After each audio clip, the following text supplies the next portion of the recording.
Wolf Blitzer, you're in the Situation Room.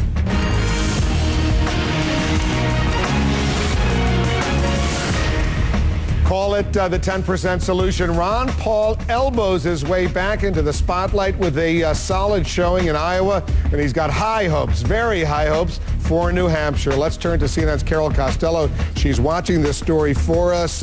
Is Ron Paul suddenly emerging as a significant player in this GOP field?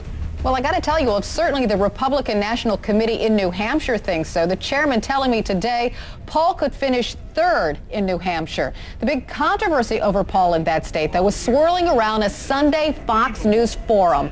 5 Republican candidates are invited. Paul is not. New Hampshire Republicans are not happy. Thank you. His campaign has always seemed like the little engine that could, with a lot of money. A popular candidate online, a not-so-popular candidate in the traditional sense. In national polls, Paul has single-digit support.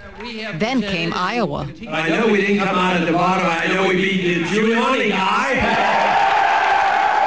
That's right. Ron Paul, the anti-war, fiscally conservative, libertarian-leaning Republican, scored 10% of the vote in Iowa. Not great, but he did beat Rudolph Giuliani.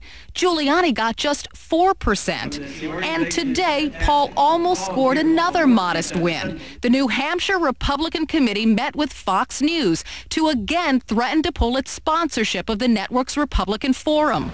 The New Hampshire RNC is upset Fox has excluded Paul because it says Paul has solid support in their state. But Fox isn't budging, saying Paul doesn't fit its criteria to be included in the forum. Paul doesn't have double-digit support nationwide, and besides, its remote studio is too small for all of the candidates to participate.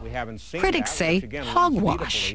This is all about politics, and it's about the Republican establishment trying to keep out a Republican candidate simply because he doesn't fit the establishment mode.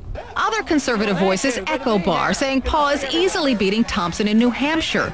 And Thompson, who's often touted as Reagan-esque, is part of the Fox Forum. Richard Vigieri wrote, "Conservatives betrayed."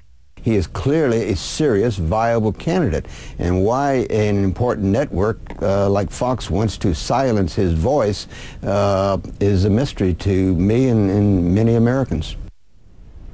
Richard Vigery there. We called Fox News. The Fox parent company did not return our calls, but the RNC chair in New Hampshire tells me talks are continuing with Fox. And the New Hampshire Republicans, Wolf, could pull its sponsorship at any time, but you know the forum is coming up on Sunday, so there's not much more time to decide. All right, we'll see what happens on that front. Thanks very much. But almost by all accounts, a lot of people think that Ron Paul could be a spoiler, could be a factor Tuesday in New Hampshire. We'll see what those independent voters out there decide to do.